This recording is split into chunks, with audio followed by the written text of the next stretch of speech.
अष्टम परिच्छेद महाराज कपिलेन्द्र ख्रीष्टीय 1435 रु 1466। कपिलेन्द्र देवंक ओडिशा सिंहासन प्राप्ति संबंध रे बहु विभिन्न किंवदंती प्रचलित अछि, किंतु गोटिए ताम्रशासन रे स्पष्ट उल्लेख अछि जे जागेश्वर नामक जड़े सामंत राजांकर चारि पुत्रंक मध्यरु कपिलेश्वर थिले अन्यतम। से भानुदेवंकर राजत्व काल रे सेनापतिर कार्य तुलाउथिले भानुदेवंक राजत्व काल रे। तेणु तांको पक्षरे सामरिक संधिक्षण रे ओडिशा को सुरक्षित करिबा पई मंत्री परिषदर अनुमति क्रमे सिंहासन आरोहण करिथिबा युक्तियुक्त। ओडिशा इतिहास रे खारवेल एवं चोड़गंगଙ୍କ परे महाराजा कपिलेन्द्र थिले जड़े प्रतिभा संपन्न वीर पुरुष, जे कि कलिंग साम्राज्यर पूर्व गौड़ देश ठारू आरंभ करी दक्षिण रे कन्याकुमारी पर्यंत निज साम्राज्यर विस्तार करि पारिथिले। से गौड़र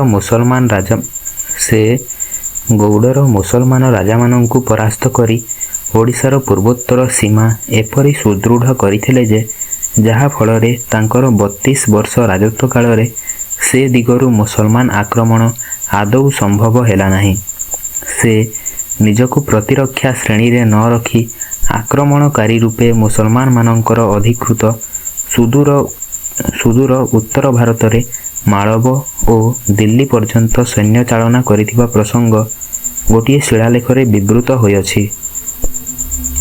हिंदू धर्मर सुरक्षा पाई से जो विराट बाहिनी नियुक्त करथिले ताहा वर्णना करिबाकु जाई गोटिए शिलालेख रे प्रशस्तिकार उल्लेख करिअछंती जे पृथ्वी गभीर पंक भितरे निमग्न हेला बेले विष्णु वराह रूपरे जेपरी ताकु उद्धार करथिले, सेहीपरि कपिलेन्द्र देव जवन रूपक पंकरे मग्न ब्राह्मण्य धर्म को सुरक्षित करथिले। पूर्वोत्तर दिगरे विजय हासिल कला परे से दक्षिण भारत प्रति प्रबल पराक्रम सहकारे अभियान चलाइले। कलिंगर केतेक अंचल सेतेबेले सामंत राजा मानक विद्रोह हेतु अस्थिर अवस्थारे पड़िथिला। एहा व्यतीत दक्षिणर केतेक राजा विशेषतः विजयनगरर तुलुब वंशीय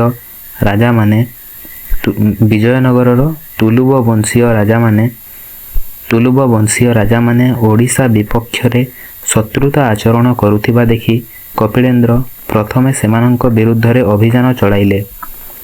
एहा फलरे ओडिशार वीरत्व और विजय उपलब्धि करी दाक्षिणात्यर बहु सामंत राजा तांकर आनुगत्य स्वीकार कले।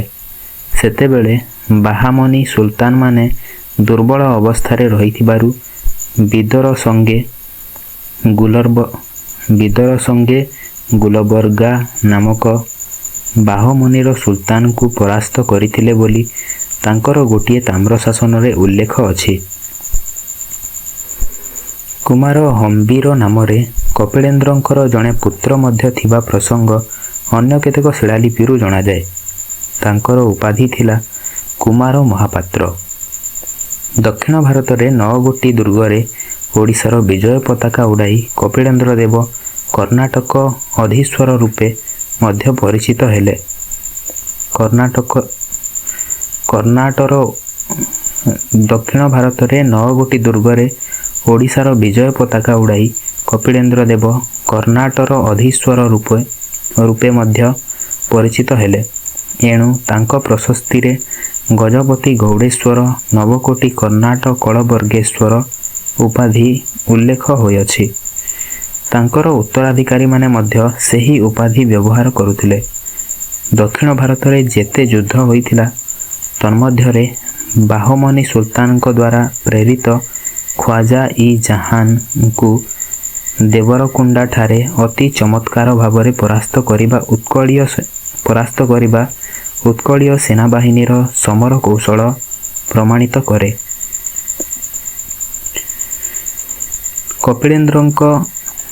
कपिलेन्द्रଙ୍କ ରାଜତ୍ୱ ଆରମ୍ଭରେ କେତେକ ସାମନ୍ତ ରାଜାଙ୍କ ପକ୍ଷରୁ ବିଦ୍ରୋହ ସୃଷ୍ଟି ହୋଇଥିବା ଜଣାଯାଏ। ତେଣୁ ସେ ସର୍ବପ୍ରଥମେ ଓଡ଼ିଶାରେ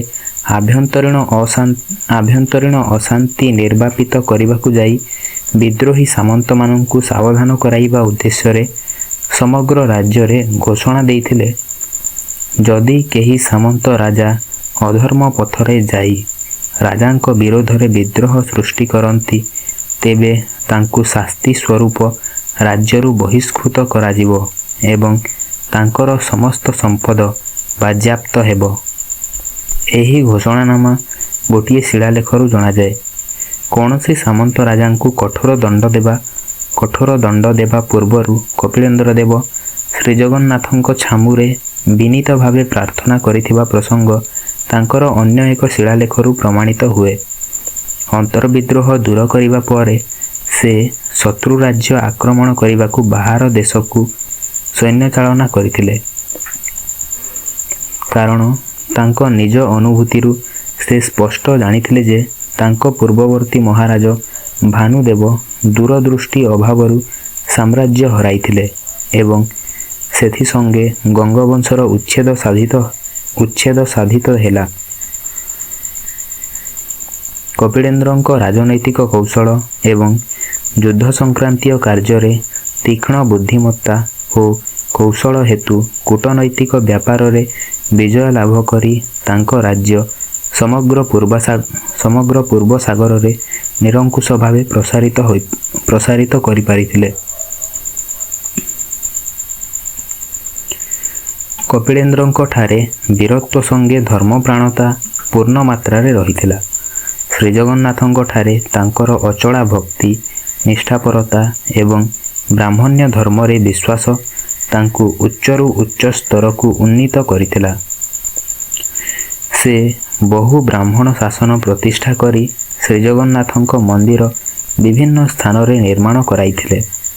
ଭୁବନେଶ୍ୱର ନିକଟବର୍ତ୍ତୀ କପିଳେଶ୍ୱରପୁର ଯେପରି ଉତ୍କଳୀୟ ବ୍ରାହ୍ମଣମାନଙ୍କ ପାଇଁ ସେ ଦାନ କରିଥିଲେ, ସେହିପରି ଭୁବନେଶ୍ୱର ନିକଟବର୍ତ୍ତୀ କପିଳେଶ୍ୱରପୁର ଯେପରି ଉତ୍କଳୀୟ ବ୍ରାହ୍ମଣମାନଙ୍କ ପାଇଁ ସେ ଦାନ କରିଥିଲେ, ସେହିପରି ତୈଲଙ୍ଗ ବ୍ରାହ୍ମଣଙ୍କ ସକାଶେ ଗୋଦାବରୀ କୂଳରେ କେତେକ ବ୍ରାହ୍ମଣ ଶାସନ ସ୍ଥାପନ କରିଥିବା ଜଣାଯାଏ। ପୂର୍ବ ଗୋଦାବରୀ ଜିଲ୍ଲାରେ ଶ୍ରୀଜଗନ୍ନାଥଙ୍କ ମନ୍ଦିର ନିର୍ମାଣ ମଧ୍ୟ ତାଙ୍କର କୀର୍ତ୍ତି ଘୋଷଣା କରୁଅଛି। ଓଡ଼ିଆ ସାହିତ୍ୟର ଉନ୍ମେଷ। ବିଭିନ୍ନ ଶାସ୍ତ୍ର ସହିତ ଓଡ଼ିଆ ସାହିତ୍ୟର ଉନ୍ମେଷ ତାଙ୍କର ରାଜତ୍ୱ କାଳରେ ସମ୍ଭବ ହୋଇଥିଲା। ପାଳକ ପଞ୍ଜିକା ନାମକ ଗୋଟିଏ ଜ୍ୟୋତିଷ ଗ୍ରନ୍ଥରେ କପିଳେନ୍ଦ୍ରଙ୍କ ସ୍ୱତନ୍ତ୍ର ଅବ୍ଦ ବ୍ୟବହୃତ ହୋଇଅଛି। ଅଦ୍ୟାପି ଓଡ଼ିଶାର ପଞ୍ଜିକାମାନଙ୍କରେ କପିଳାବ୍ଦ ପ୍ରଚଳିତ ଥିବାର ପରିଲକ୍ଷିତ ହୁଏ। ଜ୍ୟୋତିଷ ଶାସ୍ତ୍ରର ଅଧିକ ଉନ୍ନତି ସକାଶେ ବିରଜା କ୍ଷେତ୍ର, ପୁରୁଷୋତ୍ତମ କ୍ଷେତ୍ର ଏବଂ କୁର୍ମ କ୍ଷେତ୍ରଠାରେ ସୂର୍ଯ୍ୟୋଦୟର ତାରତମ୍ୟ ଅନୁଯାୟୀ 3ଟି ପଞ୍ଜିକା ଲେଖାଯାଉଥିଲା। ସେହି ପଞ୍ଜିକାଗୁଡ଼ିକୁ ଆଧାର କରି ଓଡ଼ିଶାର ବିଭିନ୍ନ ଅଞ୍ଚଳରେ ପର୍ବପର୍ବାଣି ଏବଂ ଉତ୍ସବ ଆଦି ପାଳିତ ହେଉଥିଲା। ଏହି ଦୃଷ୍ଟିରୁ ବିଚାର କଲେ କପିଳେନ୍ଦ୍ରଙ୍କ ରାଜତ୍ୱ କାଳରେ ଜ୍ୟୋତିଷ ଶାସ୍ତ୍ରର ଯଥେଷ୍ଟ ବିକାଶ ହୋଇଥିବା ଜଣାଯାଏ। ଏହି ସମୟରେ ଓଡ଼ିଶାର ସର୍ବପ୍ରଥମ ବିରାଟ ଗ୍ରନ୍ଥ ସାରଳା ଦାସଙ୍କ ମହାଭାରତ ପ୍ରଣୀତ ହୋଇ ଉତ୍କଳର ଏକ ପ୍ରାନ୍ତରୁ ଅନ୍ୟ ପ୍ରାନ୍ତ ପର୍ଯ୍ୟନ୍ତ ଓଡ଼ିଆ ଭାଷା ଓ ସାହିତ୍ୟର ପ୍ରସାରରେ ସହାୟକ ହୋଇଥିଲା। ରାଜକୀୟ ଅଭିଲେଖ ଓ ରେକର୍ଡମାନଙ୍କରେ ମଧ୍ୟ ସଂସ୍କୃତ ଭାଷା ପରିବର୍ତ୍ତେ ଓଡ଼ିଆ ଭାଷାକୁ ବିଶେଷ ସ୍ଥାନ ଦିଆଗଲା। ତତ୍କାଳୀନ ଓଡ଼ିଆ ଭାଷାର ମାଧୁର୍ଯ୍ୟ ଏବଂ ବୈଶିଷ୍ଟ୍ୟ ସାରଳା ଦାସଙ୍କ ଲେଖାରୁ ପ୍ରମାଣିତ ହୁଏ।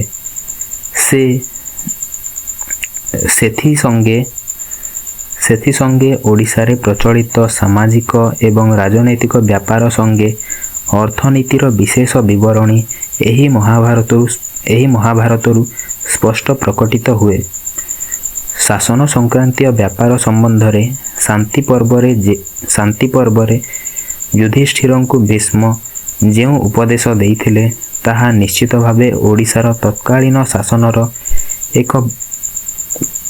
ଏକ ବାସ୍ତବ ଚିତ୍ର ବୋଲି କହିଲେ ଅତ୍ୟୁକ୍ତି ହେବ ନାହିଁ। ସେଥିରେ ମାଢ଼ ନାମକ ଯେଉଁ ମୁଦ୍ରା ବିଷୟରେ ଉଲ୍ଲେଖ ଅଛି ତାହା ଉତ୍କଳୀୟ ମୁଦ୍ରା ଭିନ୍ନ ଆଉ କିଛି ନୁହେଁ। ନଳ ଗୋଟିଏ ମାପକାଠି, ଯାହାକି ରାଜାଙ୍କର ବିଂଶ ହସ୍ତ ପରିମିତ ଦୀର୍ଘତା ବିଶିଷ୍ଟ ମାନ, ତାହା ମାପଚୁପ କରିବାକୁ ବ୍ୟବହୃତ ହେଉଥିଲା। ତାଙ୍କ ସମୟରୁ ପ୍ରଚଳିତ ମାଣ, ବାଟି ପ୍ରଭୃତି ଭୂମାପର ପର୍ଯ୍ୟାୟଗୁଡ଼ିକ ଓଡ଼ିଶାରେ ଅଦ୍ୟାପି ପ୍ରଚଳିତ ଅଛି। ସାଂସ୍କୃତିକ ବ୍ୟାପାରରେ ଗୃହ ଓ ପ୍ରାସାଦ ନିର୍ମାଣ ସଙ୍ଗେ ଶିଳ୍ପ ଓ କମନୀୟ ଚିତ୍ରକଳାର ପ୍ରସାର କିପରି ସାଧିତ ହୋଇଥିଲା ସେ ସମସ୍ତ ସାରଳା ଦାସଙ୍କ ମହାଭାରତର ସଭା ପର୍ବରେ ବର୍ଣ୍ଣିତ ଯୁଧିଷ୍ଠିରଙ୍କ ରାଜସୂୟ ଯଜ୍ଞ ପାଇଁ ନିର୍ମିତ ପ୍ରାସାଦ ବର୍ଣ୍ଣନାରୁ ଉପଲବ୍ଧ ହୁଏ। ଦୁର୍ଯ୍ୟୋଧନଙ୍କ ଯତୁଗୃହର ବର୍ଣ୍ଣନାରୁ ମଧ୍ୟ ତତ୍କାଳୀନ ବାସ୍ତୁ ନିର୍ମାଣ କଳାର ପରିପାଟି ଜଣାଯାଏ। କପିଳେନ୍ଦ୍ର ଦେବ ଦାକ୍ଷିଣାତ୍ୟ ବିଜୟରେ ଶ୍ରୀଶୈଳ ଏବଂ ମଲ୍ଲିକାର୍ଜୁନ କୁଣ୍ଡା ଜୟ କରି ବିଜୟନଗର ରାଜାଙ୍କୁ ପଦାନତ କରିଥିଲେ। ଏହା ଫଳରେ ଦାକ୍ଷିଣାତ୍ୟର ସମସ୍ତ ସାମନ୍ତ ରାଜାମାନେ ତାଙ୍କର ଆନୁଗତ୍ୟ ସ୍ୱୀକାର କରିବାକୁ ବାଧ୍ୟ ହୋଇଥିଲେ। ମାଦଳା ପାଞ୍ଜିରେ ବର୍ଣ୍ଣିତ ଅଛି, ସମୁଦ୍ର ଉପକୂଳବର୍ତ୍ତୀ ମହେନ୍ଦ୍ର ପର୍ବତରେ ସେ ଗୋଟିଏ ଦୁର୍ଗ ନିର୍ମାଣ କରିଥିଲେ। ସେହିଠାରେ ପାର୍ବତୀୟ ସୈନ୍ୟମାନେ ଏକତ୍ରିତ ହୋଇ ସମର ଅଭିଯାନ ବେଳେ ଓଡ଼ିଶାର ଗଜପତି ରାଜାଙ୍କୁ ସାହାଯ୍ୟ କରିବାକୁ ସବୁବେଳେ ଜାଗ୍ରତ ରହୁଥିଲେ। ଖିମୁଣ୍ଡି ରାଜ୍ୟର ସେହି ମାଳ ଅଞ୍ଚଳ ପରବର୍ତ୍ତୀ କାଳରେ ଗଜପତି ରାଜବଂଶର ଏକ ସ୍ୱାଧୀନ ରାଜ୍ୟରେ ପରିଣତ ହେଲା। କିମ୍ବଦନ୍ତୀରୁ ଜଣାଯାଏ, କପିଳେନ୍ଦ୍ର ଦେବ ବୃଦ୍ଧ ବୟସରେ ଓଡ଼ିଶାର ଯୁବରାଜ ରୂପେ କାହାକୁ ନିର୍ବାଚନ କରିବେ ଏ ସମ୍ବନ୍ଧରେ ଶ୍ରୀଜଗନ୍ନାଥ ମହାପ୍ରଭୁଙ୍କୁ ବିନୀତ ପ୍ରାର୍ଥନା କରିବାରୁ ମହାପ୍ରଭୁଙ୍କ ସ୍ୱପ୍ନାଦେଶ ପାଇ ତାଙ୍କର ଦାସୀପୁତ୍ର ପୁରୁଷୋତ୍ତମଙ୍କୁ ରାଜ୍ୟଭାର ଅର୍ପଣ କରିଥିଲେ। କିନ୍ତୁ ତାଙ୍କର ଅନ୍ୟ 18 ଜଣ କ୍ଷତ୍ରିୟ ସନ୍ତାନ ପିତାଙ୍କର ଉକ୍ତ ଅନ୍ୟାୟ ନିର୍ବାଚନ ହେତୁ କ୍ଷୁବ୍ଧ ହୋଇଥିଲେ। ତାଙ୍କର ଅନ୍ୟ 18 ଜଣ କ୍ଷତ୍ରିୟ ସନ୍ତାନ ପିତାଙ୍କର ଉକ୍ତ ଅନ୍ୟାୟ ନିର୍ବାଚନ ହେତୁ କ୍ଷୁବ୍ଧ ହୋଇଥିଲେ। ସେମାନଙ୍କର ଆଚରଣ ଏକ ବିଦ୍ରୋହ ରୂପେ ଦେଖାଦେବାରୁ ଶ୍ରୀଜଗନ୍ନାଥଙ୍କଠାରେ ଅଟଳ ବିଶ୍ୱାସୀ ମହାରାଜ କପିଳେନ୍ଦ୍ର ସେମାନଙ୍କୁ କୌଣସି ଦୈବୀ ପ୍ରଭାବର ନିଦର୍ଶନ ଦେଖାଇ ଶାନ୍ତ କରିଥିଲେ। କଥିତ ଅଛି ଯେ ତାଙ୍କ ପୁତ୍ରମାନେ ରାଜ୍ୟର ବିଭିନ୍ନ ଅଞ୍ଚଳରେ ସ୍ୱତନ୍ତ୍ର ଭାବେ ଗୋଟିଏ କ୍ଷୁଦ୍ର ଅଞ୍ଚଳ ନେଇ ରାଜା ରୂପେ ଅବସ୍ଥାନ କଲେ। ସେମାନଙ୍କ ମଧ୍ୟରୁ ପ୍ରଥମ ପୁତ୍ର ହମ୍ବୀର ଦେବ ଖିମୁଣ୍ଡି ରାଜ୍ୟରେ ରାଜତ୍ୱ କରିଥିଲେ। ଉପରୋକ୍ତ କିମ୍ବଦନ୍ତୀର ସତ୍ୟତା ସମ୍ବନ୍ଧେ ବିଚାର କରିବାକୁ ଗଲେ ତାହା ଭ୍ରାମାତ୍ମକ ବୋଲି ସ୍ପଷ୍ଟ ଜଣାଯାଏ। ଖିମୁଣ୍ଡିରେ ସୂର୍ଯ୍ୟବଂଶର ଅସ୍ତିତ୍ୱ ନ ଥାଇ ସେଠାକାର ରାଜାମାନେ ପ୍ରାଚୀନ ଗଙ୍ଗବଂଶର ଗୋଟିଏ ଶାଖା ବୋଲି ସ୍ପଷ୍ଟ ଭାବରେ ଘୋଷଣା କରନ୍ତି। କାରଣ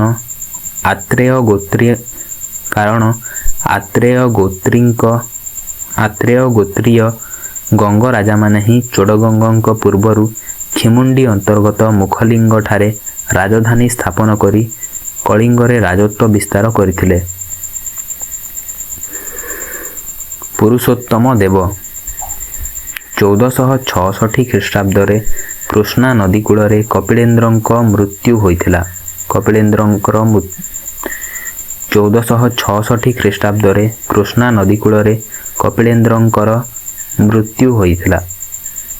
ତାଙ୍କର ପୁତ୍ର ପୁରୁଷୋତ୍ତମ ଦେବ ସେ ବର୍ଷଠାରୁ ଓଡ଼ିଶାର ସିଂହାସନ ଅଧିକାର କରି ଗଜପତି ଗୌଡ଼େଶ୍ୱର ଉପାଧି ବ୍ୟବହାର କରିଥିଲେ। ପୁରୁଷୋତ୍ତମ ଦେବ ରାଜ୍ୟଭାର ଗ୍ରହଣ କରିବା ସଙ୍ଗେ ସଙ୍ଗେ ସୁଦୂର ଦକ୍ଷିଣ କର୍ଣ୍ଣାଟର ରାଜାମାନେ ସ୍ୱାତନ୍ତ୍ର୍ୟ ଲାଭ କରିବାକୁ ଚେଷ୍ଟିତ ହୋଇଥିଲେ। ତେଣୁ ପୁରୁଷୋତ୍ତମ ଦେବ ବାରମ୍ବାର ଓଡ଼ିଶାର ସୈନ୍ୟ ସଜ୍ଜିତ କରି କାଞ୍ଚି ଏବଂ କଟକର ବିଜୟନଗର ବିରୁଦ୍ଧରେ ଅଭିଯାନ କରିଥିଲେ।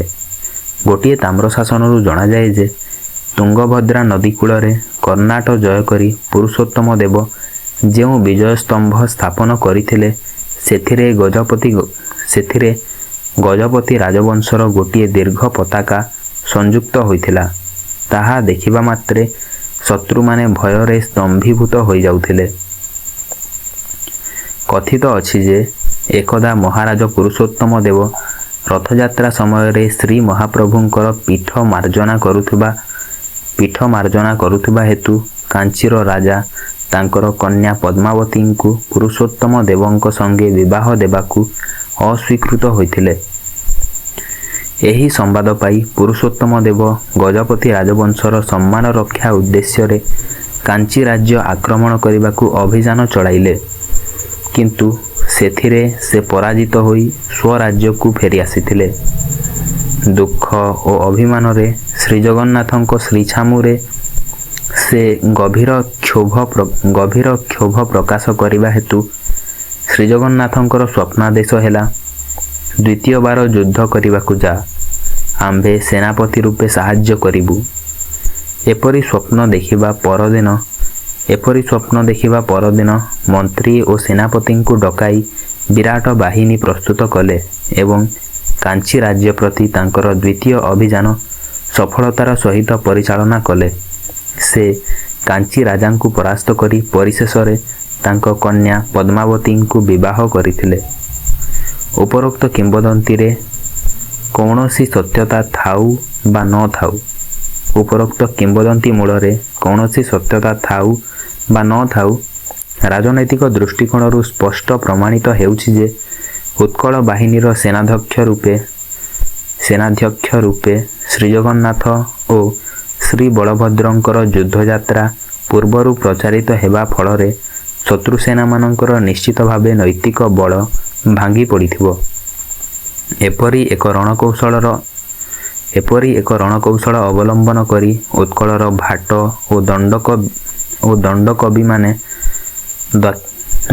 ଓ ଦଣ୍ଡକବିମାନେ ଦାକ୍ଷିଣାତ୍ୟରେ ପ୍ରଚାର କରିବା ବ୍ୟବସ୍ଥା ଯୁଦ୍ଧର ବହୁ ପୂର୍ବରୁ ସୃଷ୍ଟି କରିଥିଲେ। କର୍ଣ୍ଣାଟର ସାଲୁଆ ବଂଶର ରାଜା ନରସିଂହ ଏବଂ ବାହମନି ସୁଲତାନଙ୍କ ସଙ୍ଗେ ଓଡ଼ିଶାର ସେନାବାହିନୀଙ୍କ ଯୁଦ୍ଧ ସମ୍ବନ୍ଧରେ ଯେଉଁ ସବୁ ଐତିହାସିକ ବିବରଣୀ ମିଳିଛି, ସେଥିରୁ ଜଣାଯାଏ ଯେ କପିଳେନ୍ଦ୍ର ଦେବଙ୍କ ମୃତ୍ୟୁର ଅବ୍ୟବହିତ ପରେ ବିଜୟନଗର ରାଜା ନରସିଂହ ସ୍ୱାତନ୍ତ୍ର୍ୟ ଘୋଷଣା କରିବାକୁ ଯାଇ ଦକ୍ଷିଣରେ ବିଦ୍ରୋହ ଆରମ୍ଭ କଲେ। ଓଡ଼ିଶା ରାଜାଙ୍କ ଅଧୀନରେ ଥିବା ଉଦୟଗିରି ଏବଂ ସେ ନିକଟରେ ଆଉ କେତୋଟି ଦୁର୍ଗ ଦଖଲ କରିବାରୁ ଗଜପତିଙ୍କ ଦ୍ୱାରା ନିଯୁକ୍ତ ସେ ଅଞ୍ଚଳର ଶାସନକର୍ତ୍ତାମାନଙ୍କ ସଙ୍ଗେ ତାଙ୍କର ସଂଘର୍ଷ ହେଲା। ଏ ଖବର ପାଇ ପୁରୁଷୋତ୍ତମ ଦେବ ନିଜେ ସୈନ୍ୟବାହିନୀ ସଙ୍ଗେ ଯୁଦ୍ଧଯାତ୍ରା କଲେ। ବିଜୟନଗର ସୈନ୍ୟମାନେ ପରାଜୟ ସ୍ୱୀକାର କରିବା ଦେଖି 1470 ଖ୍ରୀଷ୍ଟାବ୍ଦରେ ନରସିଂହ ଗୋଟିଏ ସନ୍ଧିପତ୍ରରେ ସ୍ୱାକ୍ଷର କରି ପୁରୁଷୋତ୍ତମ ଦେବଙ୍କ ଅଧୀନତା ସ୍ୱୀକାର କଲେ। ଠିକ୍ ସେତିକିବେଳେ ବାହମନି ସୁଲତାନ ମହମ୍ମଦ ଦୁଇଟି ହିନ୍ଦୁ ରାଜାଙ୍କ ମଧ୍ୟରେ ସଂଘର୍ଷର ସୁବିଧା ପାଇ ନିଜାମ ଉଲ୍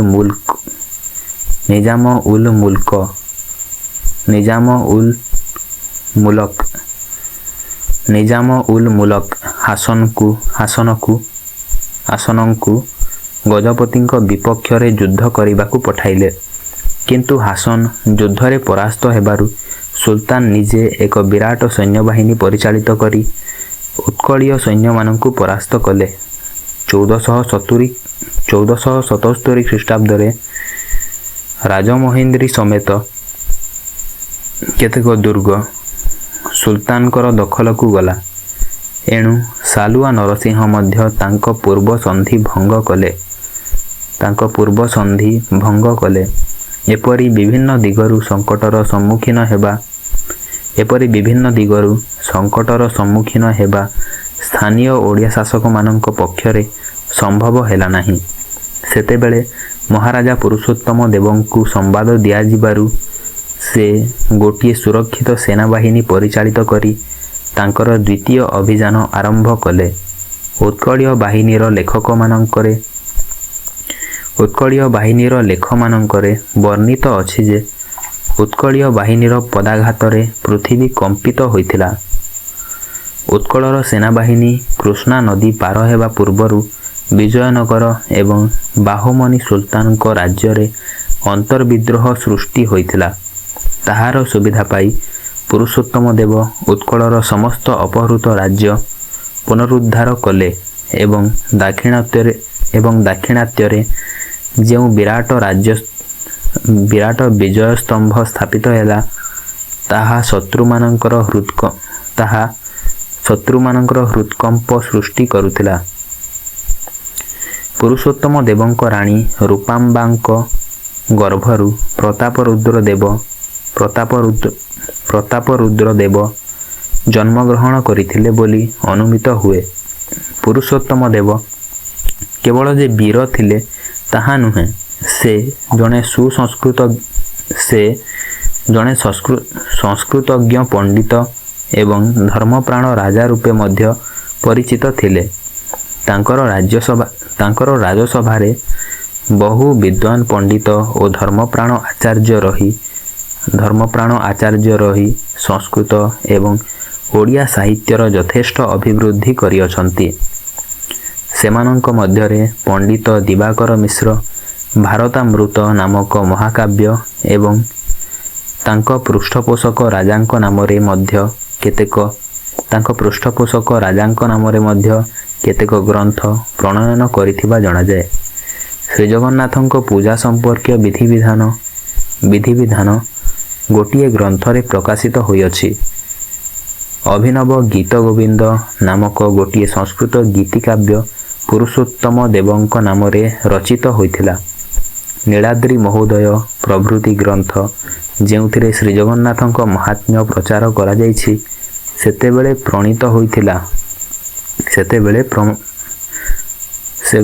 ସେହି ଗ୍ରନ୍ଥଗୁଡ଼ିକ ସେତେବେଳେ ପ୍ରଣୀତ ହୋଇଥିଲା।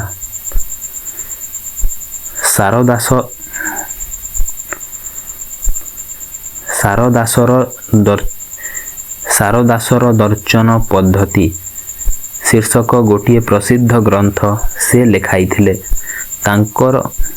ତାଙ୍କର ରାଜତ୍ୱ କାଳରେ ଓଡ଼ିଶାର ପ୍ରସିଦ୍ଧ ପଞ୍ଚସଖାଙ୍କର ଆବିର୍ଭାବ ଏବଂ ସେମାନଙ୍କ ଦ୍ୱାରା ଓଡ଼ିଆ ସାହିତ୍ୟର ବିକାଶ ଏକ ବିଶିଷ୍ଟ ଘଟଣା।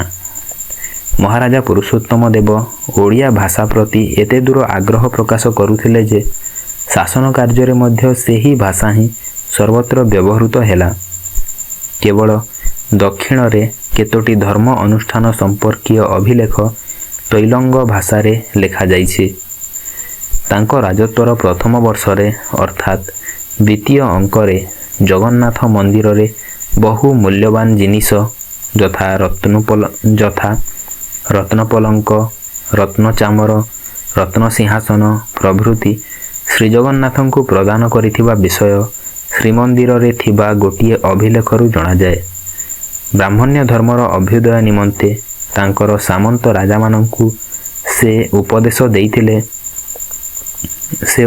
ଦେଇଥିଲେ ଯେ ରାଜକୀୟ ବ୍ୟାପାରରେ ବ୍ରାହ୍ମଣମାନଙ୍କୁ ଲଗାଇ ସେମାନଙ୍କର ନିତ୍ୟ ନୈମିତିକ ଧର୍ମ କାର୍ଯ୍ୟରେ ବ୍ୟାଘାତ କରାଯିବା ଅନୁଚିତ। ତାଙ୍କ ସମୟରେ ବହୁ ବ୍ରାହ୍ମଣ ଶାସନ ପ୍ରତିଷ୍ଠା କରାଯାଇଥିଲା। ପୂର୍ବର ଗଜପତି ରାଜାମାନଙ୍କ କୀର୍ତ୍ତିକଳାପ ସ୍ମରଣ କରି ସେ ଏବଂ ତାଙ୍କର ରାଣୀମାନେ ଉତ୍କଳରେ ବହୁ କୂପ, ପୁଷ୍କରିଣୀ, ପାନ୍ଥଶାଳା, ଉଦ୍ୟାନ ଇତ୍ୟାଦି କୀର୍ତ୍ତି ପ୍ରତିଷ୍ଠା କରିଅଛନ୍ତି। ଶାସନ କାର୍ଯ୍ୟରେ ଧର୍ମଶାସ୍ତ୍ର ଅନୁଯାୟୀ ପ୍ରତ୍ୟେକ ବିଷୟ ସମ୍ପାଦିତ ହେଉଥିଲା। ଗଙ୍ଗାଠାରୁ କାବେରୀ ପର୍ଯ୍ୟନ୍ତ ବିଶାଳ ସାମ୍ରାଜ୍ୟର ବିଶାଳ ସାମ୍ରାଜ୍ୟର ଅଧୀଶ୍ୱର ରୂପେ ତାଙ୍କର ରାଜକୋଷ ପରିପୂର୍ଣ୍ଣ ଥିବାରୁ ଏପରି ଧର୍ମକାର୍ଯ୍ୟମାନଙ୍କରେ ଅର୍ଥ ବିନିଯୋଗ କରିବା ସମ୍ଭବ ହୋଇଥିଲା। ପ୍ରାୟ 31 ବର୍ଷ ରାଜତ୍ୱ କଲାପରେ ଚିତ୍ରୋତ୍ପଳା ନଦୀ କୂଳରେ ତାଙ୍କର ଦେହାନ୍ତ ହୋଇଥିଲା। ପ୍ରତାପରୁଦ୍ର ଦେବ ପୁରୁଷୋତ୍ତମ ଦେବଙ୍କ ମୃତ୍ୟୁ ପରେ 1497 ଖ୍ରୀଷ୍ଟାବ୍ଦରେ ତାଙ୍କ ପୁତ୍ର ପ୍ରତାପରୁଦ୍ର ଦେବ ଓଡ଼ିଶା ସିଂହାସନ ଆରୋହଣ କଲେ। ସେ ମଧ୍ୟ ତାଙ୍କ ବଂଶର ଉଚ୍ଚ ଉପାଧି ଗଜପତି ଗୌଡ଼େଶ୍ୱର, ନବକୋଟି, କର୍ଣ୍ଣାଟ, କଳବର୍ଗେଶ୍ୱର ଇତ୍ୟାଦି ବ୍ୟବହାର କରୁଥିଲେ। ତାଙ୍କ ରାଜତ୍ୱର ପ୍ରଥମ 10 ବର୍ଷ ମଧ୍ୟରେ ଦକ୍ଷିଣ ଭାରତରେ ବହୁ ରାଜନୈତିକ ଘଟଣାବଳୀ ସଂଘଟିତ ହୋଇଥିଲା। କର୍ଣ୍ଣାଟର ପ୍ରାଚୀନ ସାଲୱା ବଂଶ ଉଚ୍ଛେଦ ହୋଇ ସେଠାରେ ତୁଲୁବ ବଂଶର ପ୍ରତିଷ୍ଠା ହେବାରୁ କର୍ଣ୍ଣାଟର ସାମରିକ ଶକ୍ତି ସୁଦୃଢ଼ ହେଲା। ବାହମନି ସୁଲତାନଙ୍କ ରାଜ୍ୟରେ ମଧ୍ୟ ଅନ୍ତର୍ବିପ୍ଳବ ସୃଷ୍ଟି ହୋଇ କ୍ରମେ ତାହା ଦୁର୍ବଳ ହୋଇଥିଲା। ସେହି ସାମରିକ ଶକ୍ତିଗୁଡ଼ିକ ପରସ୍ପର ମଧ୍ୟରେ ବିବାଦରେ ମାତିଥିବାରୁ ସେତେବେଳେ କର୍ଣ୍ଣାଟ ଆଡ଼ୁ କିମ୍ବା ସୁଲତାନଙ୍କ ପକ୍ଷରୁ ଓଡ଼ିଶାର ଦୁର୍ଗଗୁଡ଼ିକ ଆକ୍ରାନ୍ତ ହୋଇ ନଥିଲା। ନେଲୋର ଜିଲ୍ଲା ପର୍ଯ୍ୟନ୍ତ ଓଡ଼ିଶାର ସମସ୍ତ ଅଞ୍ଚଳ ଗଜପତିଙ୍କର ଅଧୀନ ହୋଇ ରହିଥିଲା। ସେଠାର ପ୍ରତ୍ୟେକ ଦୁର୍ଗରେ ଜଣେ ଜଣେ ସେନାପତି ବା ଶାସକ ନିଯୁକ୍ତ ହୋଇଥିଲେ। ଓଡ଼ିଶାର ପୂର୍ବୋତ୍ତର ସୀମାରେ ବଙ୍ଗର ସୁଲତାନ ହୁସେନ ଶାହ ଓଡ଼ିଶା ବିପକ୍ଷରେ ସୈନ୍ୟ ପରିଚାଳନା କରିବାକୁ ସମର୍ଥ ହେଲେ। ତାଙ୍କର ମୁସଲମାନ ସେନାପତି ଓଡ଼ିଶାର ପୂର୍ବାଞ୍ଚଳ ଦେଇ ପୁରୀ ପର୍ଯ୍ୟନ୍ତ ଅଭିଯାନ ଚଳାଇ ହିନ୍ଦୁ ମନ୍ଦିର ଏବଂ ଦେବଦେବୀଙ୍କର ପ୍ରଭୂତ କ୍ଷତି ସାଧନ କରିବାରୁ ଶ୍ରୀଜଗନ୍ନାଥଙ୍କୁ ସ୍ଥାନାନ୍ତରିତ କରାଯାଇଥିଲା। ହିନ୍ଦୁମାନେ ମୁସଲମାନମାନଙ୍କ ହସ୍ତରେ ଘୋର ବିପର୍ଯ୍ୟସ୍ତ ହେବାର ସମ୍ବାଦ ପାଇ ପ୍ରତାପରୁଦ୍ର ଦାକ୍ଷିଣାତ୍ୟରୁ ତାଙ୍କର ସୈନ୍ୟମାନଙ୍କୁ ଧରି ସ୍ୱୀୟ ରାଜଧାନୀ ବାରାଣାସୀରେ ଆସି ପହଞ୍ଚିଲେ। ସେଠାରୁ ମୁସଲମାନମାନଙ୍କୁ ବିତାଡ଼ିତ କରି ସୁଦୂର ବଙ୍ଗଦେଶର ମନ୍ଦାରଣଗଡ଼ ପର୍ଯ୍ୟନ୍ତ ସେମାନଙ୍କୁ ତଡ଼ି ନେଲେ। ଏହି ଘଟଣାର ଅଳ୍ପକାଳ ପରେ କର୍ଣ୍ଣାଟର ରାଜା କୃଷ୍ଣଦେବରାୟ ସୁଯୋଗ ଦେଖି ବିରାଟ ସୈନ୍ୟବାହିନୀ ପ୍ରସ୍ତୁତ କରି ସୁଦୂର ଦାକ୍ଷିଣାତ୍ୟରେ ଗୋଟିକ ପରେ ଗୋଟିଏ ଓଡ଼ିଶାର ଦୁର୍ଗ ଆକ୍ରମଣ କରିବାକୁ ଆରମ୍ଭ କଲେ। ଶ୍ରୀଚୈତନ୍ୟ ଦେବଙ୍କ ଉତ୍କଳ ଆଗମନ। ଏହି ସମୟରେ ନବଦ୍ୱୀପରୁ ଶ୍ରୀଚୈତନ୍ୟ ଦେବ ତାଙ୍କର ବୈଷ୍ଣବ ଭକ୍ତମାନଙ୍କ ସହ ନୀଳାଚଳ ଧାମରେ ଆବିର୍ଭୂତ ହୋଇଥିଲେ। ସେତେବେଳେ ପ୍ରତାପରୁଦ୍ର ଦେବ ସେଠାରେ ଅବସ୍ଥାନ କରୁଥିଲେ। ଶ୍ରୀଚୈତନ୍ୟଙ୍କ ନାମ ସଂକୀର୍ତ୍ତନ ଏବଂ ଗୌଡ଼ୀୟ ମତ ପ୍ରଚାର ତାଙ୍କୁ ଆକୃଷ୍ଟ କରିଥିଲା। ଧର୍ମପ୍ରାଣ ମହାରାଜା ପ୍ରତାପରୁଦ୍ର ତାଙ୍କର ଗୁରୁ ଓ ଉପଦେଷ୍ଟା ମନ୍ତ୍ରୀମାନଙ୍କର ବାରଣ ସତ୍ତ୍ୱେ ଶ୍ରୀଚୈତନ୍ୟଙ୍କ ପାଦରେ ପୁଷ୍ପାଞ୍ଜଳି ଅର୍ପଣ କରି ଗୌଡ଼ୀୟ ବୈଷ୍ଣବ ଧର୍ମରେ ଦୀକ୍ଷିତ ହେଲେ। ସେହି ଧର୍ମନୀତି ଅନୁସାରେ ସଂସାରର ଅସାରତା ଏବଂ ମୁଖ୍ୟ ପଥଦର୍ଶୀ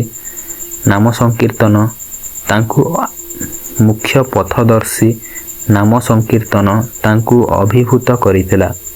ଏହା ଫଳରେ ଓଡ଼ିଶାର ସାମରିକ ଦୁର୍ବଳତା ପ୍ରକଟିତ ହୋଇଥିଲା ବୋଲି କେହି ଅନୁମାନ କରନ୍ତି।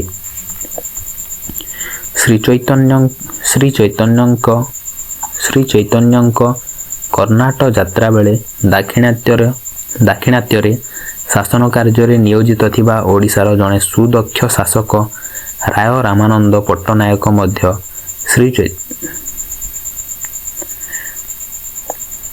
ଶ୍ରୀଚୈତନ୍ୟଙ୍କ କର୍ଣ୍ଣାଟ ଯାତ୍ରା ବେଳେ ଦାକ୍ଷିଣାତ୍ୟରେ ଶାସନ କାର୍ଯ୍ୟରେ ନିୟୋଜିତ ଥିବା ଓଡ଼ିଶାର ଜଣେ ସୁଦକ୍ଷ ଶାସକ ରାୟ ରାମାନନ୍ଦ ପଟ୍ଟନାୟକ ମଧ୍ୟ ଶ୍ରୀଚୈତନ୍ୟଙ୍କ ଧର୍ମରେ ଅନୁପ୍ରାଣିତ ହୋଇ ସାଂସାରିକ କାର୍ଯ୍ୟକଳାପରୁ ନିଜକୁ ପୃଥକ୍ କରିଦେଲେ। ଏ ସମସ୍ତ ଘଟଣାବଳୀରୁ ସ୍ପଷ୍ଟ ପ୍ରତିପାଦିତ ହେଉଛି ଯେ ଗୌଡ଼ୀୟ ବୈଷ୍ଣବ ଧର୍ମର ବିକାଶ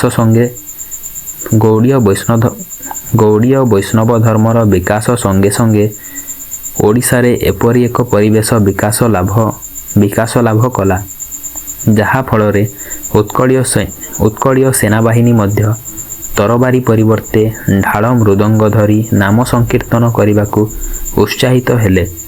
ଏହି ସମୟରେ ଦକ୍ଷିଣ ଭାରତର ପ୍ରତାପଶାଳୀ ରାଜା କୃଷ୍ଣଦେବ ରାୟ ବିପୁଳ ସୈନ୍ୟବାହିନୀ ସହ ଓଡ଼ିଶାର ଦୁର୍ଗଗୁଡ଼ିକ ଏକାଦିକ୍ରମେ ଆକ୍ରମଣ କରିବାକୁ ଲାଗିଲେ।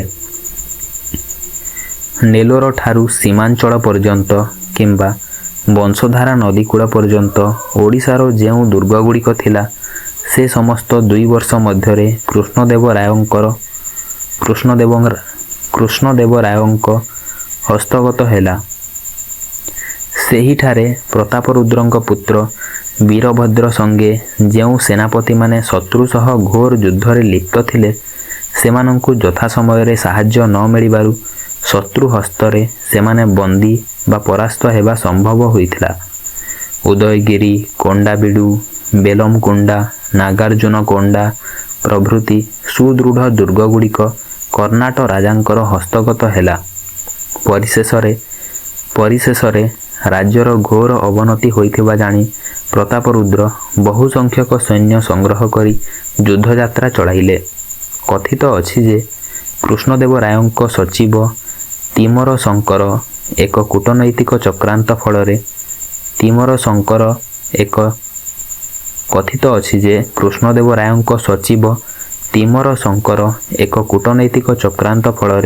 ପ୍ରତାପରୁଦ୍ର ପ୍ରତାରିତ ହୋଇ ସ୍ୱୀୟ ସେନାପତି ଓ ମନ୍ତ୍ରୀମାନଙ୍କୁ ସନ୍ଦେହ ଚକ୍ଷୁରେ ଦେଖିବାକୁ ଲାଗିଲେ।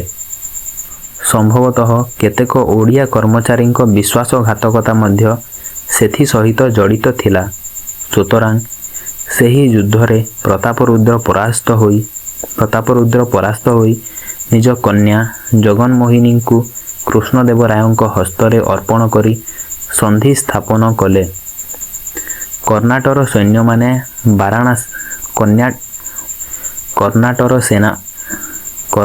ସୈନ୍ୟମାନେ ବାରାଣସୀ କଟକ ପର୍ଯ୍ୟନ୍ତ ଅଭିଯାନ କରିଥିବା ଜଣାଯାଏ। କିନ୍ତୁ ବାରାଣସୀ ବା ଆଧୁନିକ କାଶୀନଗର, ଯାହାକି ବଂଶଧାରା ନଦୀକୂଳରେ ଅବସ୍ଥିତ, ସେ ପର୍ଯ୍ୟନ୍ତ କୃଷ୍ଣଦେବ ରାୟଙ୍କ ସୈନ୍ୟମାନେ ଅଗ୍ରସର ହୋଇଥିଲେ। କାରଣ ସେହି ବିରାଟ ବିଜୟ ଲାଭ କରି କୃଷ୍ଣଦେବ ରାୟ ସିଂହାଚଳ ମନ୍ଦିର ଏବଂ ଶ୍ରୀକୁର୍ମ ମନ୍ଦିରରେ ପ୍ରଚୁର ପରିମାଣରେ ସ୍ୱର୍ଣ୍ଣପୁଷ୍ପ ଦାନ କରିଥିଲେ ବୋଲି ତତ୍ରସ୍ଥ ଅଭିଲେଖମାନଙ୍କର ଉଲ୍ଲେଖ ଅଛି। ସେ ଯଦି ଆଧୁନିକ କଟକ ପର୍ଯ୍ୟନ୍ତ ଅଗ୍ରସର ହୋଇଥାନ୍ତେ, ତାହେଲେ ଶ୍ରୀଜଗନ୍ନାଥଙ୍କ ମନ୍ଦିରରେ କିମ୍ବା ଲିଙ୍ଗରାଜ ମନ୍ଦିରରେ ମଧ୍ୟ ପ୍ରଚୁର ଦାନ ଦେଇ ଶିଳାଲେଖ ସ୍ଥାପନ କରିଥାନ୍ତେ। କିନ୍ତୁ ଏହି ଅଞ୍ଚଳରେ ତାଙ୍କର ଉପସ୍ଥିତି କୌଣସି ଅଭିଲେଖରୁ ପ୍ରମାଣିତ ହୋଇନାହିଁ। ମହାରାଜା ପ୍ରତାପରୁଦ୍ର ଦେବ ଧର୍ମକାର୍ଯ୍ୟରେ ବ୍ୟାପୃତ ରହି ଶ୍ରୀଜଗନ୍ନାଥଙ୍କ ମନ୍ଦିରର ନୀତିନିୟମଗୁଡ଼ିକ ସୁଚାରୁ ରୂପେ ପରିଚାଳିତ ହେବାର ବ୍ୟବସ୍ଥା କରିଥିଲେ। ଗୋଟିଏ ଅଭିଲେଖରୁ ଜଣାଯାଏ ଯେ ଶ୍ରୀଜଗନ୍ନାଥଙ୍କ ମନ୍ଦିରରେ ପ୍ରତ୍ୟହ କେତେକ ସଙ୍ଗୀତଜ୍ଞ ସମ୍ପ୍ରଦାୟଙ୍କ ଦ୍ୱାରା ନୃତ୍ୟ ଓ ଗୀତ ଅନୁଷ୍ଠିତ ହେଉଥିଲା। ସେଥିରେ ତୈଲଙ୍ଗ ଦେଶରୁ ଆଗତ ଗୋଟିଏ ନର୍ତ୍ତକୀ ସମ୍ପ୍ରଦାୟ ମଧ୍ୟ ନିଯୁକ୍ତି ପାଇଥିଲେ। ପ୍ରତ୍ୟହ ନାଟ ମନ୍ଦିରରେ ଗୀତ ଗୋବିନ୍ଦ ସଙ୍ଗେ ଅନ୍ୟାନ୍ୟ ସଙ୍ଗୀତ ମଧ୍ୟ ବୋଲାଯାଉଥିଲା। ଗୀତ ଗୋବିନ୍ଦ ବ୍ୟତୀତ ଅନ୍ୟ କୌଣସି ସଙ୍ଗୀତ ଶ୍ରୀମନ୍ଦିରରେ ବୋଲା ନ ଯିବା ପାଇଁ ପ୍ରତାପରୁଦ୍ର ଦେବ ଆଦେଶ ଦେଇଥିଲେ। ଗଙ୍ଗବଂଶୀୟ ରାଜାମାନଙ୍କ ପରି ବହୁ କାରୁକାର୍ଯ୍ୟପୂର୍ଣ୍ଣ ମନ୍ଦିର ସୂର୍ଯ୍ୟବଂଶୀୟ ରାଜାମାନଙ୍କ ସମୟରେ ନିର୍ମିତ ହୋଇ ନଥିଲେ ସୁଦ୍ଧା ଶିଳ୍ପକଳା ଯେ ସେତେବେଳେ ମଧ୍ୟ ଓଡ଼ିଶାରେ ପ୍ରାଧାନ୍ୟ ବିସ୍ତାର କରିଥିଲା, ସେଥିରେ ଆଦୌ ସନ୍ଦେହ ନାହିଁ। ଭୁବନେଶ୍ୱରସ୍ଥ କପିଳେଶ୍ୱର ମନ୍ଦିର କପିଳେନ୍ଦ୍ର ଦେବ ଭୁବନେଶ୍ୱରସ୍ଥ କପିଳେଶ୍ୱର ମନ୍ଦିର କପିଳେନ୍ଦ୍ର ଦେବ ମହାରାଜାଙ୍କର କୀର୍ତ୍ତି ପ୍ରଚାର କରୁଛି। ସେଥିରେ ଗୋଟିଏ ଶିଳାଖଣ୍ଡରେ ଅତି ଚମତ୍କାର ଭାବେ କପିଳେଶ୍ୱରଙ୍କ ଯୁଦ୍ଧଯାତ୍ରା ଚିତ୍ର ଖୋଦିତ ହୋଇଥିବା ଦେଖାଯାଏ। ସେହିପରି ପୁରୁଷୋତ୍ତମ ଦେବଙ୍କ ସମୟରେ ଦକ୍ଷିଣ ଓଡ଼ିଶାରେ କେତେକ ମନ୍ଦିର ନିର୍ମିତ ହୋଇଥିବା ଜଣାଯାଏ। ସୂର୍ଯ୍ୟବଂଶୀୟ ରାଜାମାନଙ୍କ ରାଜତ୍ୱ କାଳରେ ଓଡ଼ିଶାର ପ୍ରାଚୀନ କୀର୍ତ୍ତିଗୁଡ଼ିକ ବୈଭବପୂର୍ଣ୍ଣ ହୋଇନଥିଲେ ସୁଦ୍ଧା ବିଭିନ୍ନ ଦିଗରେ ଶତ୍ରୁମାନଙ୍କ ସଙ୍ଗେ ଯୁଦ୍ଧ ବିଗ୍ରହ ଲାଗି ରହିବାରୁ ସାମାଜିକ ଏବଂ ସାଂସ୍କୃତିକ ବ୍ୟାପାରରେ ସେହି ରାଜାମାନେ ଅଧିକ ଲିପ୍ତ ହେବା ସମ୍ଭବ ହୋଇନଥିଲା। ତଥାପି ସେହି ସମୟରେ ହିଁ ଓଡ଼ିଆ ସାହିତ୍ୟର ଯଥେଷ୍ଟ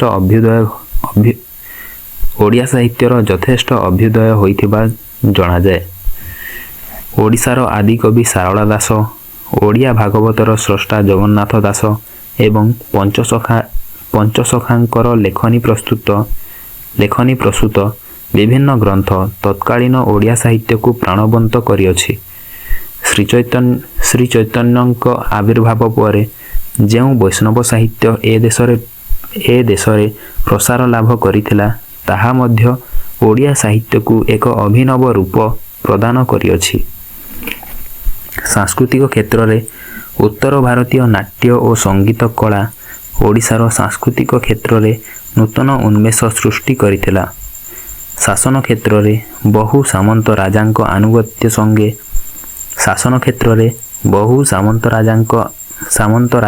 ଆନୁଗତ୍ୟ ସଙ୍ଗେ ପ୍ରତ୍ୟେକ ଅଞ୍ଚଳରେ ଜଗନ୍ନାଥ ଧର୍ମର ପ୍ରାଧାନ୍ୟ ଦେଖାଦେଲା। କ୍ରମବର୍ଦ୍ଧିତ ହିନ୍ଦୁ ଓ ମୁସଲମାନ ସଂଘର୍ଷ ଏଡ଼ାଇବାକୁ ଯାଇ ସୂର୍ଯ୍ୟବଂଶୀୟ ରାଜାମାନେ କେତେକ ମୁସଲମାନ ରାଜାଙ୍କ ସଙ୍ଗେ ମଧ୍ୟ ମୈତ୍ରୀ ସମ୍ପର୍କ ସ୍ଥାପନ କରିଥିଲେ।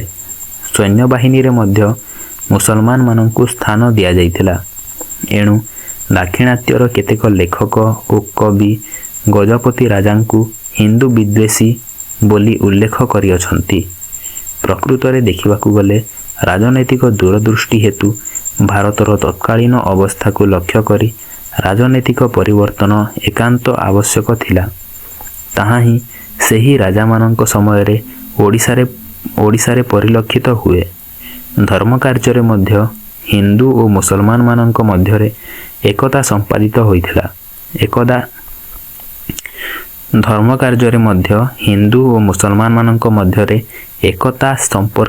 ଏକତା ସମ୍ପାଦିତ ହୋଇଥିଲା। କେତେକ ମୁସଲମାନ ହିନ୍ଦୁମାନଙ୍କ ଉପାସ୍ୟ ଦେବତାଙ୍କୁ ପୂଜା କରୁଥିଲେ, କିନ୍ତୁ ପରବର୍ତ୍ତୀ କାଳରେ ସେହି ଉଦ୍ୟମ ବ୍ୟାହତ ହେଲା ଯେତେବେଳେ ବଙ୍ଗର କେତେକ ମୁସଲମାନ ସେନାପତି ହିନ୍ଦୁ ଧର୍ମ ଉପରେ ଅତ୍ୟାଚାର କରିବାକୁ ଲାଗିଲେ। ସୂର୍ଯ୍ୟବଂଶର ପତନ ପରେ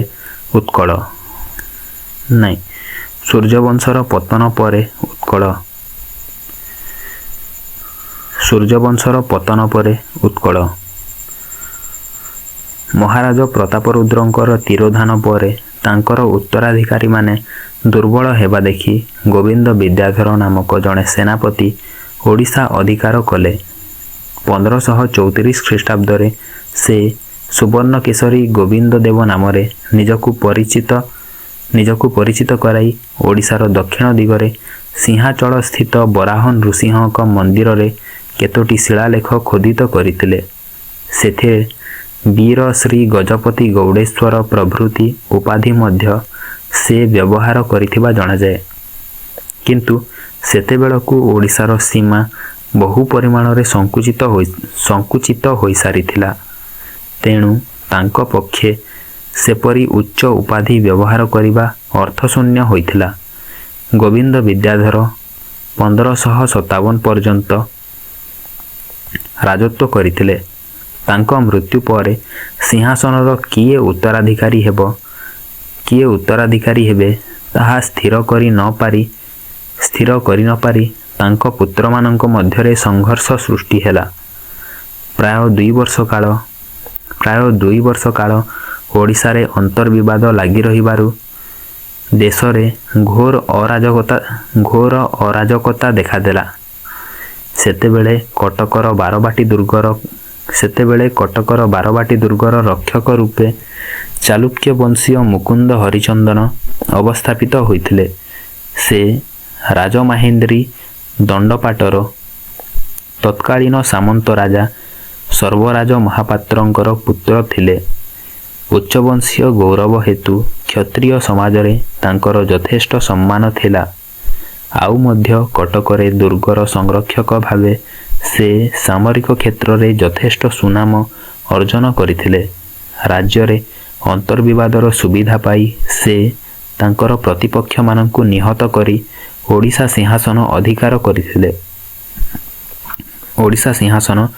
ଅଧିକାର କରିଥିଲେ।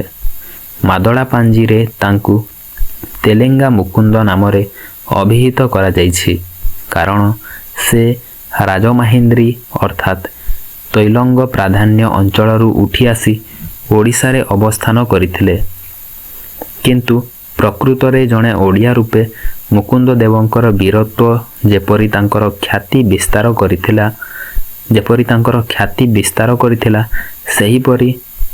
ସେପରି ରାଜନୈତିକ କ୍ଷେତ୍ର କିନ୍ତୁ ପ୍ରକୃତରେ ଜଣେ ଓଡ଼ିଆ ରୂପେ ମୁକୁନ୍ଦ ଦେବଙ୍କର ବୀରତ୍ୱ ଯେପରି ତାଙ୍କର ଖ୍ୟାତି ବିସ୍ତାର କରିଥିଲା ସେହିପରି ରାଜନୈତିକ କ୍ଷେତ୍ରରେ ମଧ୍ୟ ସେ ଓଡ଼ିଶାର ସମ୍ମାନ ବର୍ଦ୍ଧନ କରିଥିଲେ। ଏଣୁ ତାଙ୍କର ଏହି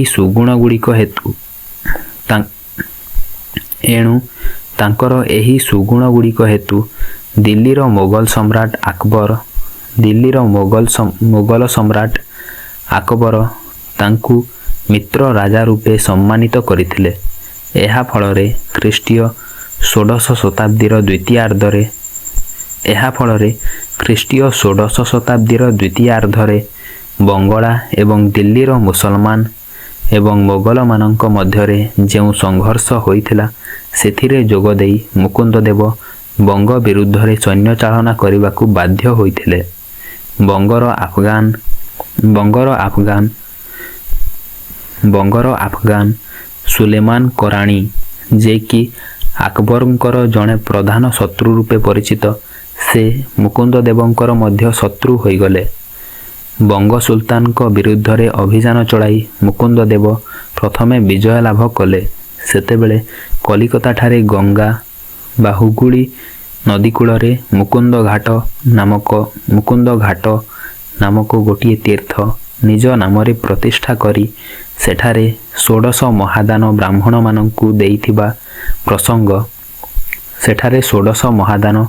ବ୍ରାହ୍ମଣମାନଙ୍କୁ ଦେଇଥିବା ପ୍ରସଙ୍ଗ ତାଙ୍କର ଏକ ଅଭିଲେଖରୁ ପ୍ରମାଣିତ ହୁଏ। ସୁଲେମାନ କରାଣିଙ୍କ ସଙ୍ଗେ ଗୁପ୍ତ ମନ୍ତ୍ରଣା କରି ଓଡ଼ିଶାର କେତେକ ବିଶ୍ୱାସଘାତକ ମୁକୁନ୍ଦ ଦେବଙ୍କ ବିପକ୍ଷରେ ଅଭିଯାନ ଚଳାଇଲେ। ସେତିକିବେଳେ ସୁଲେମାନଙ୍କ ନେତୃତ୍ୱରେ ଓଡ଼ିଶାର ସୀମାନ୍ତ ଅଞ୍ଚଳ ଆକ୍ରାନ୍ତ ହେଲା। କେତେକ ପଣ୍ଡିତଙ୍କ ମତରେ ଓଡ଼ିଶାର ତତ୍କାଳୀନ ଅନ୍ତର୍ବିଦ୍ରୋହ ହେତୁ ମୁକୁନ୍ଦ ଦେବ ନିରୁପାୟ ହୋଇ ସୁଲେମାନଙ୍କ ସଙ୍ଗେ ସନ୍ଧି ସ୍ଥାପନ କରିବାକୁ ବାଧ୍ୟ ହୋଇଥିଲେ। ଓଡ଼ିଶାର ସେହି ଅନ୍ତର୍ବିଦ୍ରୋହ କ୍ରମେ ବୃଦ୍ଧି ଲାଭ କଲା। ତେଣୁ ମୁକୁନ୍ଦ ଦେବ ସେହି ବିଦ୍ରୋହର